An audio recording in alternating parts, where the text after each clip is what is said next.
आज की तारीख में वंदे भारत ट्रेनों की बहुत चर्चा होती है। 80 के दशक में होती थी शताब्दी की। तो पिता आपके पॉलिटिक्स में, चूंकि उनका जब एक दुर्घटना में निधन हुआ उसके बाद आप आए, पर उसके पहले बात होती थी पिता पुत्र में राजनीति को लेकर कि मैं ये कर रहा हूं, पिता पुत्र में बात नहीं। उन्होंने एक चीज की सौरभ, जो एक बहुत शायद प्रत्यक्ष अप्रत्यक्ष रूप से एक्सपोजर देने की बात थी। पर कभी कभी जब वे ये विदेशी दौरे पे जाते थे तो मेरा टिकट और मेरा होटल का पैसा देके मुझे साथ में ले जाते थे। तो उदाहरण के तौर पर जब आपने शताब्दी की बात की, तब मैं उनके साथ जापान गया था और जब उन्होंने सर्वेक्षण किया बुलेट ट्रेन का, शिंकानसेन का, और उन्होंने देखा कि किस तरीके से high speed train point two point जाती है और लोगों का सफर, जो लंबा सफर है, कम समय में तय करती है क्योंकि स्टॉपेज रास्ते में बहुत कम होते हैं। उस आइडिया को, शताब्दी की आइडिया, वो जापान से लेके आए थे। तो ये हमारी देसी शिंकानसेन बुलेट ट्रेन थी शताब्दी, जिसका ये आइडिया था कि point two point traffic shortest time में हम लोगों को करना होगा। तो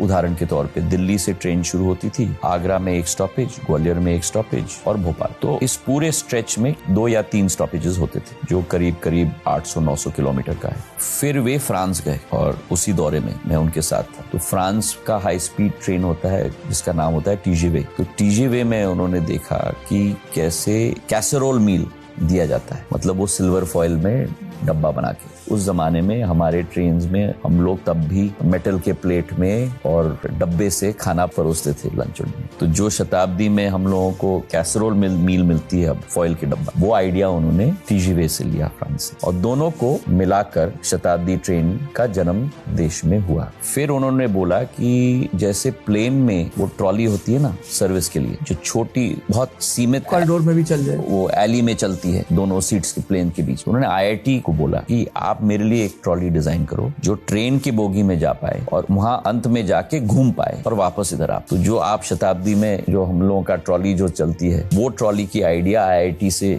उन्होंने ली थी। तो इन सभी चीजों को सम्मिलित करके शताब्दी का जन्म यहाँ हुआ।